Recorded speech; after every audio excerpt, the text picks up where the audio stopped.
gonna make flour tortillas, and I'm gonna use unbleached flour. If you can find unbleached, that's better than the bleached. I'm gonna use 2 teaspoons of salt, 2 teaspoons of baking powder, 1.5 cups of water, and just a little bit more just in case. 5.5 cups of flour, and I'm gonna use vegetable shortening. It's gonna be 2/3. So I'm gonna add the dry ingredients first. I'm gonna mix them, and then I'm gonna add the vegetable shortening and the water, and I'll come and show you. All right, here is my flour, the salt, and the baking powder. So with your fingers, you can, or a spoon, it doesn't matter, you can mix all the ingredients, okay? And then we're gonna get warm water. The 1.5 cups has to be warm. And then we're gonna add the shortening, the vegetable shortening, and we're gonna mix it really good. We're gonna keep mixing it until everything is well incorporated, well mixed. Okay, so just keep mixing, okay, and then I'll be right back. Here is my vegetable shortening. I cut them up in small, not cut them up with my fingers, I just divided them into all kinds of different little sizes, and I put them all around the flour and my water. I am going to add all the water, and then we're going to start mixing. So I'm going to mix right now, and I'll come back and let you know how many minutes. I'm guessing about 5 minutes, but I'll show you. Mixing for about 5-6 minutes. This is what you want. See, it bounces back. Okay, so we're going to let it rest for 30 minutes. If you want to let it rest now, you can. Just cover it up. If not, you can start making your little testales. We call testales, bolitas, little balls. You can grab maybe like this, something like that, as big as you want, but don't make them too big. This way, see? So what I did, I was mixing, see, this way, and holding the bowl with like this. See, you just mix like this, bringing the dough in to the center over and over, and then mine is done. So there you have it. See, it bounces back. This is what you're looking for.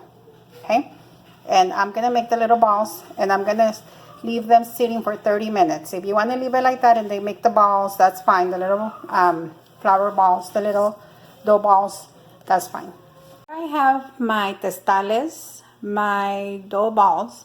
I'm going to let them rest for half an hour. I'm going to cover them up, or I cover them up with plastic.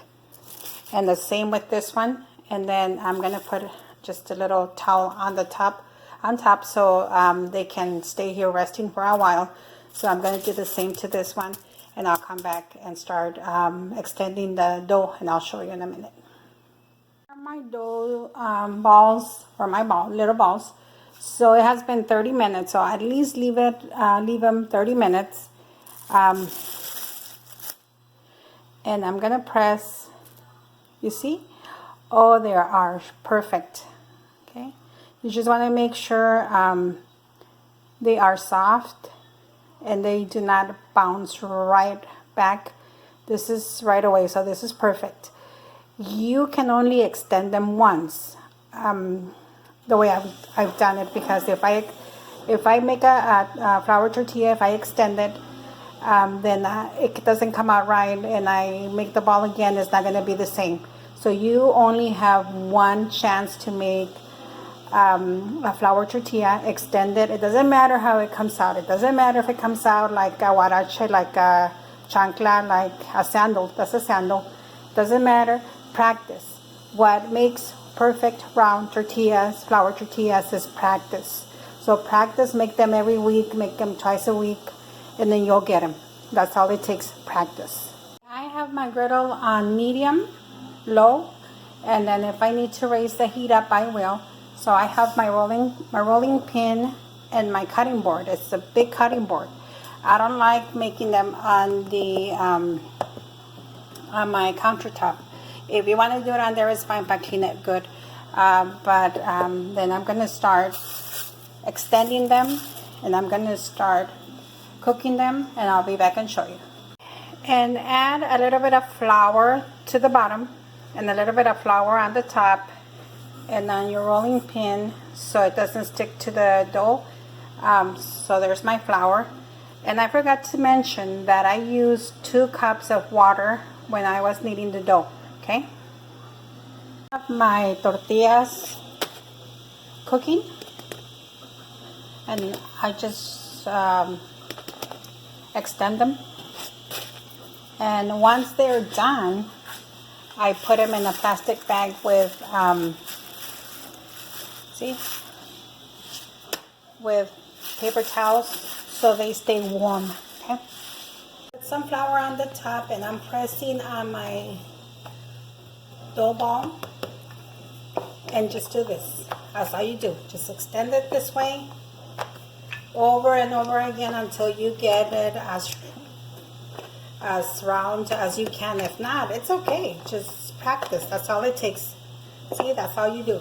And here's my other tortilla cooking. Whoops, it overcooked, but it's okay.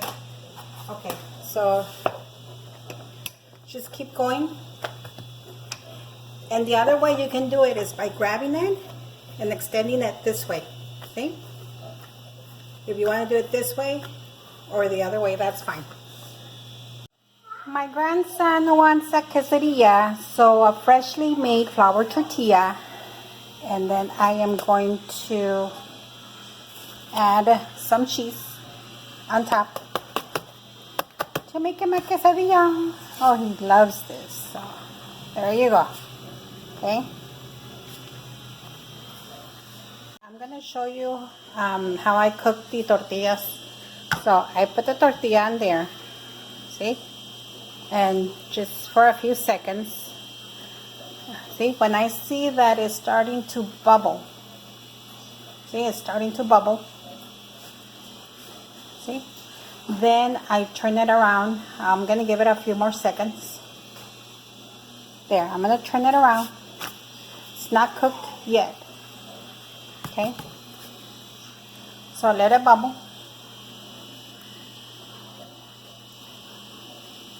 Okay? It only takes a few seconds. So you just have to keep an eye on it. If not, it's going to burn on you. So, again, you see? Just keep turning it. Okay? It's almost done. Another one.